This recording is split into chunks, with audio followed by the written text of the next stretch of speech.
Basketball season is finally here, but we're going to start down at the Anderson Rugby Complex as the Army West Point women's rugby team has a pair of games. It's their regular season finale on Friday against Navy, and it's a quick turnaround on Sunday. They take on Harvard in the first round of the playoffs.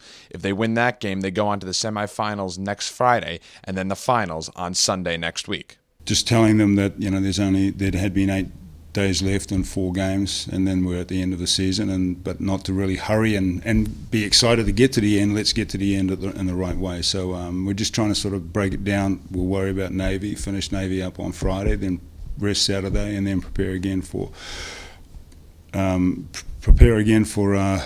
Harvard on Monday. Then put that one to bed, and then we've got to worry about whoever we're going to play in the semis and the finals, presuming that we get past Harvard first. Both men's and women's basketball get their season started on Friday night at Crystal Arena. The men's team will tip first at 5 p.m. against Ferrum College. Coach Zach Spiker is returning all 5 starters last year and wants to see this team play at its best early on to set the pace for the entire season. We want to play at our best. We want to get some rotations down, and certainly early in the season, everything isn't going to be perfect, but hey, it's a game.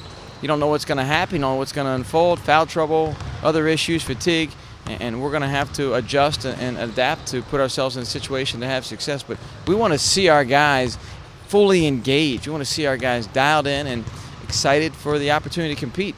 For these seniors, there's only 30 of them guaranteed. Tomorrow's one of them. They better be ready to go.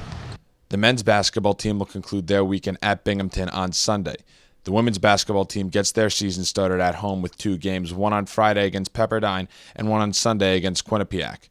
Pepperdine and Quinnipiac are both teams that the Black Knights saw last year, getting a win against Pepperdine on the road in California and losing in their opener against Quinnipiac last year. Both Pepperdine and Quinnipiac come in with much different looks than last year, Pepperdine gaining a lot of freshman talent and Quinnipiac losing their entire starting rotation. Well, starting with Pepperdine, they are clearly an entirely different type of a team this year. They brought in 7 freshmen.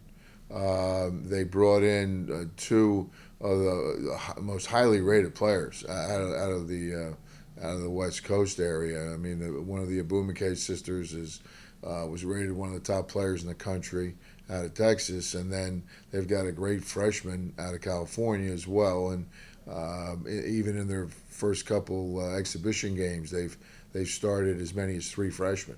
So we're going to see a different look. We're going to see a lot more, I think, athleticism from them. Although they were a pretty athletic team last year. So we're concerned because this is their first game too, and we haven't really been able to scout them. And I think we're the type of team that what you see is what you get. I mean, we're pretty much the same team with the exception of Olivia Schretzman. So Quinnipiac, on the other hand, lost a lot, but I think they had really good young players, and they brought in some good kids. So they're really tough, 2 tough opening games. There are a bunch of teams in action on the road this weekend for the Black Knights, including the wrestling team as they take on Oklahoma, LIU, and NC State.